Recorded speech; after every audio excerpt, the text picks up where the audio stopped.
Chile se encuentra, de nuevo, en un momento decisivo.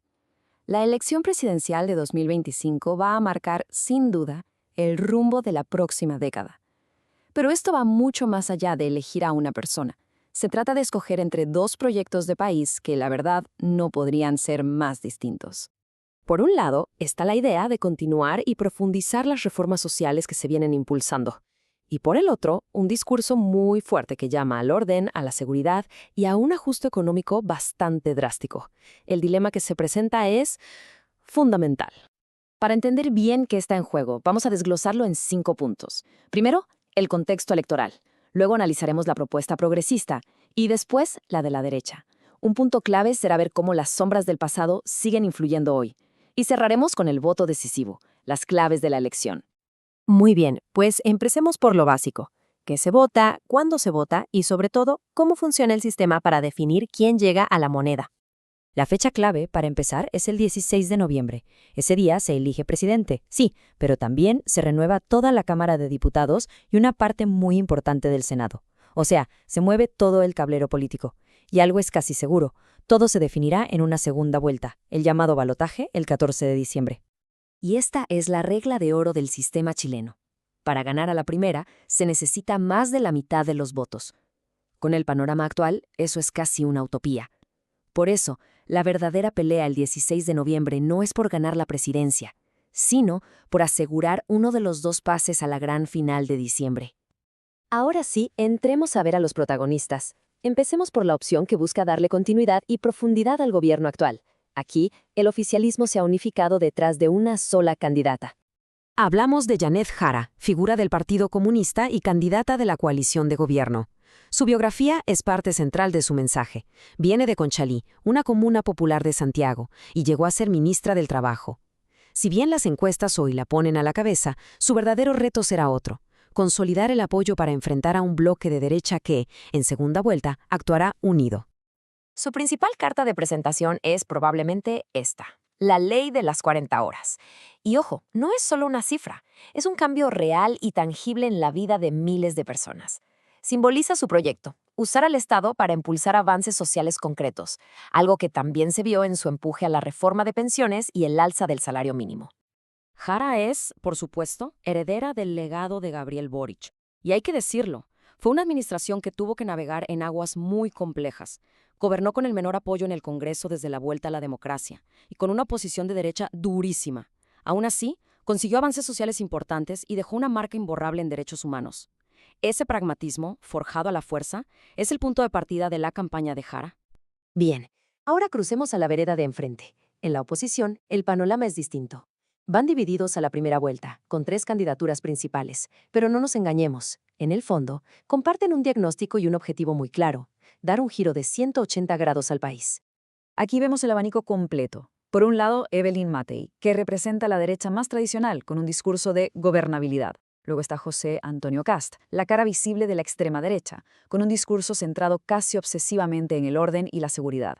Y para llevar la agenda aún más allá, está Johannes Kaiser, que se autodefine como libertario, con propuestas que bordean lo antisistémico. La gran incógnita es quién de ellos logrará pasar a la segunda vuelta para unificar al sector. En lo económico, el choque es frontal. Aquí no hay matices. La receta de la derecha, en todas sus versiones, es la misma: austeridad fiscal, recortes de impuestos, sobre todo a las grandes empresas, y achicar el Estado. La propuesta de Jara es, literalmente, la opuesta: un Estado más fuerte, con mayor inversión pública para garantizar y expandir los derechos sociales. Y aquí llegamos a un punto que es fundamental para entender la política chilena de 2025. El pasado autoritario, la dictadura, no es solo un capítulo en los libros de historia. Es una fuerza activa que sigue moldeando discursos, alianzas y, sobre todo, las propuestas de hoy. Entonces, la pregunta es obligada: ¿por qué, a más de 30 años del fin de la dictadura, sus ecos todavía resuenan tan fuerte? Bueno, la respuesta es bastante directa, porque los propios candidatos de la derecha se encargan de mantenerlo presente. Tomemos como ejemplo esta frase de Evelyn Matei. Y sí, es cierto que después pidió disculpas, pero lo dicho, dicho está. La frase revela una herida que sigue completamente abierta y demuestra que incluso la candidata que se presenta como moderada mantiene una posición por lo menos ambigua y controversial sobre las violaciones a los derechos humanos de la dictadura. Y esto no es un caso aislado, para nada. La afinidad de José Antonio Kast con el régimen de Pinochet está más que documentada. Y Johannes Kaiser va un paso más allá, proponiendo directamente indultos para condenados por crímenes de lesa humanidad.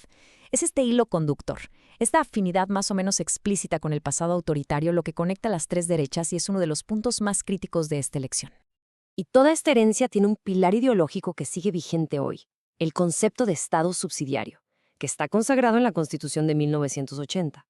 ¿Qué significa esto en la práctica?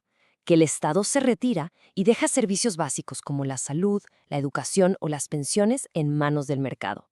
Tu salud o tu pensión dependen de cuánto puedes pagar. Es precisamente este modelo el que generó el estallido social de 2019 y que sigue siendo el gran campo de batalla ideológico en Chile. Con todo este contexto, aterricemos en el presente. ¿Qué es lo que realmente le preocupa a la gente en Chile y cómo podría perfilarse la decisión final en las urnas? Los datos son muy claros. La inseguridad se ha convertido en la principal preocupación ciudadana, y la oposición ha hecho de este tema el eje central de su campaña. Le sigue de cerca la economía, con muchas familias preocupadas por las deudas y el costo de la vida. Pero, y este es un gran pero, las demandas sociales de fondo, mejor salud, educación y pensiones, las que iniciaron todo en 2019, siguen ahí, muy presentes. Y este gráfico nos pinta el escenario más probable. Janet Jara encabeza las preferencias, pero está lejos de la mayoría. Le sigue Kast. Pero el dato clave aquí es la suma. Si juntamos los votos de las tres derechas, forman un bloque muy sólido. ¿Qué nos dice esto? Que en una segunda vuelta, Jara no se enfrentará a un candidato, sino a una fuerza de derecha unificada. Y eso anticipa una contienda final extremadamente reñida. Así que la pregunta final queda en el aire.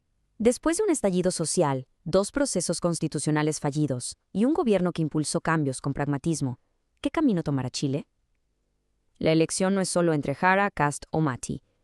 Es una elección entre 2 proyectos de nación fundamentalmente opuestos.